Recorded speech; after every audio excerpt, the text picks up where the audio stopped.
So you're looking at the Canon R7 and the R8. And let me tell you, choosing between them isn't just about picking a camera. It's really about choosing a path, a whole philosophy. Today, we're going to break down these two very different approaches in Canon's mirrorless lineup to help you figure out which one is yours. So, what's it going to be? Are you after that pure, gorgeous image quality that only a full-frame sensor can deliver?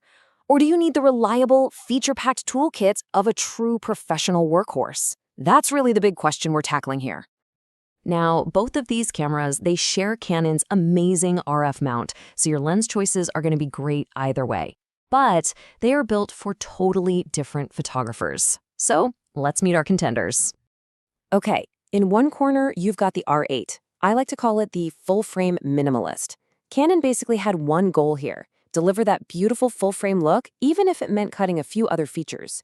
And in the other corner, you have the R7, the resolution specialist. This thing is a feature-complete workhorse packed with pro-level stuff designed to be a super reliable and versatile tool for pretty much any situation you can throw at it. All right, let's dive right into the heart of it. The absolute biggest difference between these two cameras: the sensor. This is where the whole battle of light versus reach really kicks off. So the Canon R8 is built around that big, beautiful, full-frame sensor. We're talking the same size you'd find in their much pricier Pro cameras. Its number one job is just to soak up as much light as possible. This gives it a massive advantage in dim situations, like indoor events or concerts. You get these incredibly clean images, amazing background blur, and just a ton of detail in both the shadows and the highlights. And check this out. This chart really shows you what I'm talking about.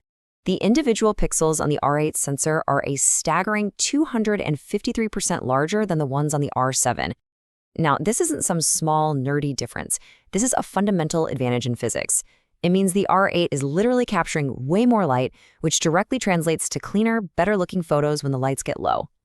The R7, on the other hand, it uses a smaller APS-C sensor. But you might hear smaller and think that's a bad thing. Nope. In this case, it's the R7's secret weapon. This sensor gives you what's called a 1.6 times crop factor.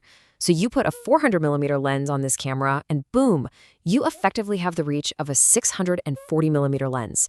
For anyone shooting wildlife or sports, that is like getting a massive free upgrade to your lens. But wait, there's more.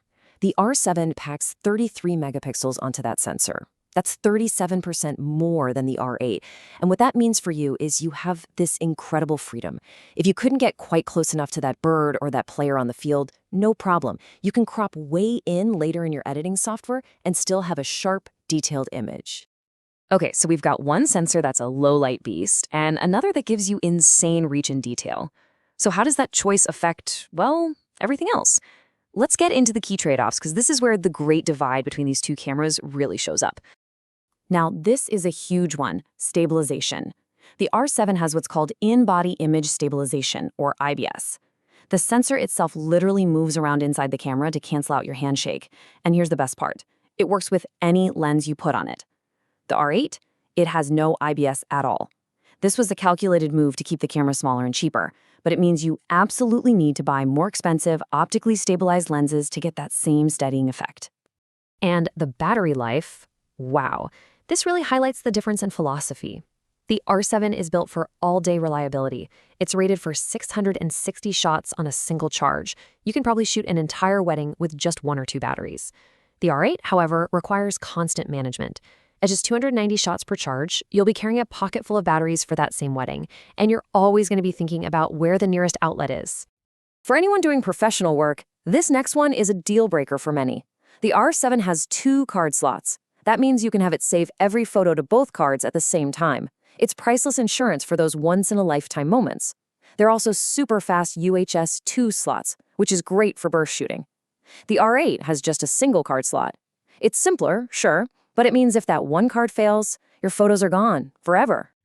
So we've seen the specs, we've talked about the trade-offs, we get the philosophy behind them, but how does this all actually play out when you're shooting? Let's put these cameras through a real-world gauntlet and see which one wins in different situations. Okay, this table lays it all out. For wildlife photography, it's not even a contest. The R7 is the clear winner. That crop factor for reach, the IBS for studying long lenses, and that battery life, it's just tailor-made for it. For weddings, the R8's amazing low-light performance gives it the edge, but you have to be willing to live with those big risks of a short battery life and a single card slot. For travel, the R8's lighter weight and smaller size make it a much better companion to carry around all day. Sports is kind of split. The R7 is amazing for outdoor sports, but the R8 is better for indoor sports thanks to its low-light focusing. And finally, for street photography, the R7 takes it again. That combination of IBIS, better battery, and all that resolution for cropping is just perfect.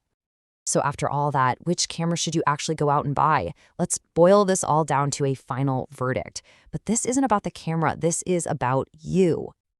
You should choose the Canon R7 if you're the kind of person who needs a complete, reliable tool that just works.